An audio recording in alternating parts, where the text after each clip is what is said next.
Hi guys, in this tutorial I'll show you how you can use monday.com for project management. If you're a project manager, you can use monday.com to manage all of your projects, which I'm going to show you in this tutorial. So let's get started. So all you have to do is in your workspace you have to click this blue button, which is used to add item to workspace. Then you have to click on this choose from template button. Here you have to search for project, and you'll get a lot of options, but you have to search for this one, basic project management. Or you can go with this one, which is called project management, but I suggest you go with basic project management as it is more optimized and well described.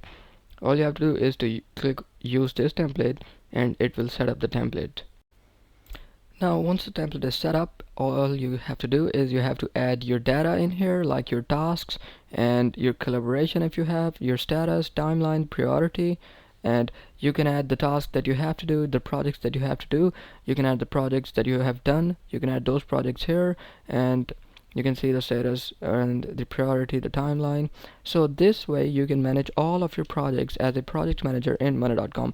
If you have a lot of projects to do, you can add them in to do section. If you have done projects, you can add them in done section, and this way you can keep track of your projects and keep track of your progress. So I hope this tutorial was helpful. We'll see you in the next one. Thanks.